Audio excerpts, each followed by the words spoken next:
Hi everyone, today in this video I'm going to show you 3 tips on how to hire a roofing contractor. And if you wait till the end of the video, I'm actually going to give you a secret of what to look for when you are negotiating or about to hire a roofing contractor.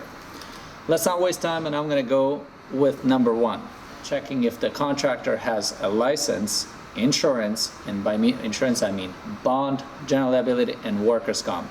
Those are the 3 insurances that are the basic ones that you need to check if they do have them, in order to make sure they are properly insured in case there is an accident on your house or the job is not delivered properly.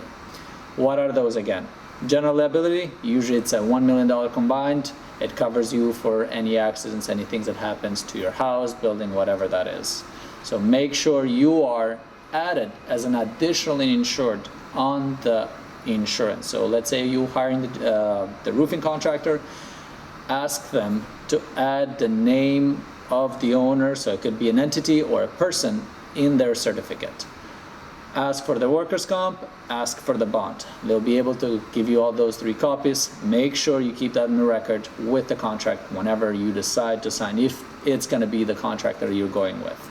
How do you check if they have all those, and those are legit, and actually what the contractor is giving you are real insurances, not manufactured? Well, I can say in California you can go to cslb.gov or California State License Board, and this is for California. So if you are in a different state, you can go Nevada License Board. Each state have their own license board, so make sure you check relatively to the state you are in. So those are the 3 things you want to make sure the contractor have before you start construction. Number 2, you make sure they have a detailed scope of work. This is as important as having insurance. Reason, a lot of people have problems on actually hiring a roofing contractor or any contractor, and they start having these disputes. It's because their roof, whatever the contract is not detailed.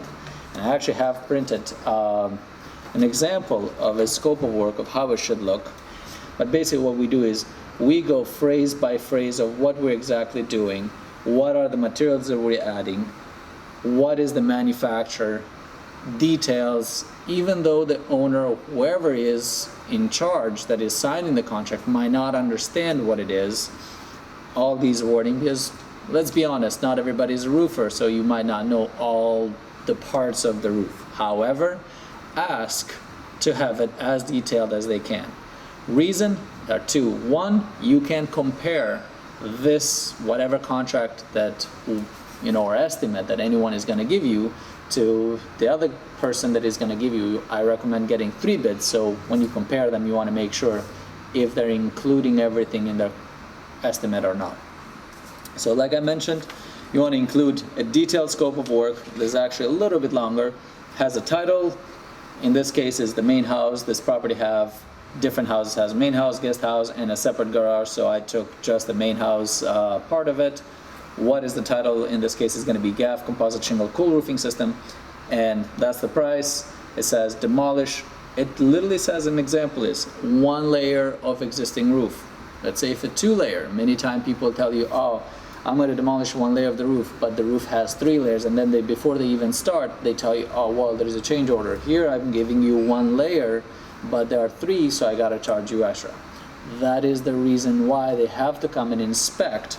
So make sure they say, what are they exactly doing? Try and read it. If you don't understand, ask questions.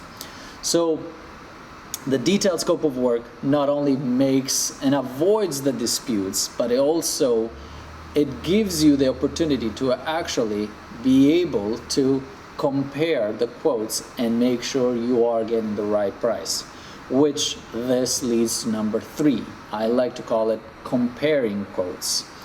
Comparing quotes is fairly simple to say it and think about it, but actually it's very hard when it comes to construction. Many people can say construction or wording or however they write it can be different phrases, they can call it different names, can call different manufacturers, which ends up being the same product roughly, like the grade of the material, like all the quality of work or whatever they're trying to do can be very similar, different manufacturer. But if it's not broken down properly, and if you don't ask questions and you don't know what you're looking at, it might actually end up costing you a little bit more later. So that's why it is very important to have a very detailed scope of work in order to be able to compare quotes. One thing that I have found in this industry that is a common, I would say, mistake from the owner's part is they just call and like, well, this guy gave me a price $10,000 cheaper or $5,000 cheaper, whatever that is, and they just go with that. But you look at their contract is install, demolish existing roof, install new roof. But what new roof are you getting? Is that including the gutters? Is that including the rotten wood? Is that including, I don't know, flashings? Is that including what type of shingle or roof system is including? Those are things that are very, very important to have them specifically written down in the contract. That way you are able to actually break down and see what they're doing, so you can see what you're getting for what you're paying. We actually do have many times clients that are like, well, you gave me your price, I like your presentation, I like, you seem very knowledgeable, you seem to know what you're doing and saying, but your price is really high compared to what I got. I'm like, great, let's do this.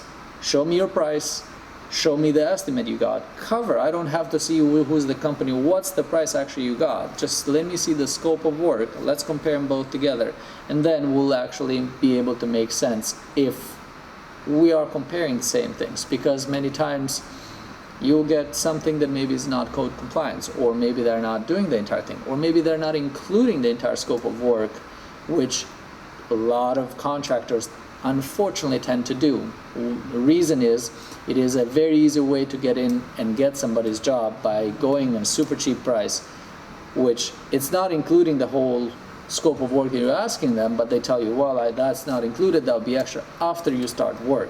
And after you start work, no one is going to stop you half and hire someone else, and not even anyone else wants to come and do or finish somebody else's job. So it's very important, a detailed scope of work. Now, these are the 3 things that I mentioned and I want you to look for, and make sure you do them before you do any step further on actually getting anything done. The last thing, which is one of the secrets and tips or tricks, if you want to call it, that I find that many customers do not know. Now, this is many times I go and I'm out there giving an estimate. I give the estimate to the client.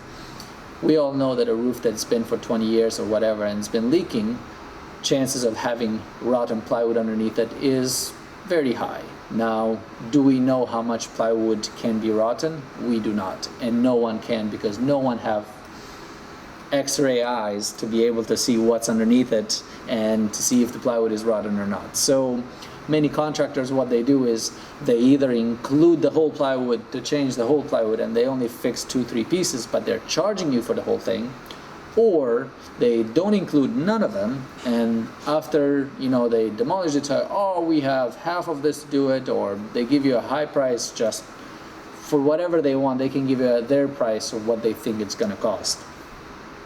To avoid this dispute and this problem, in our contract, we have come up with a system that we educate. We actually let the client know that, look, our estimate does not include plywood, because we literally cannot see if there is any plywood rotten or how much rotten plywood there is underneath it. However, here in our contract on page 3 should have a price per sheet of how much we charge per every sheet of plywood that we replace that is rotten. We also take pictures and show those to the customer when we present them the change order, and the extra that basically would be an additional to the original contractor.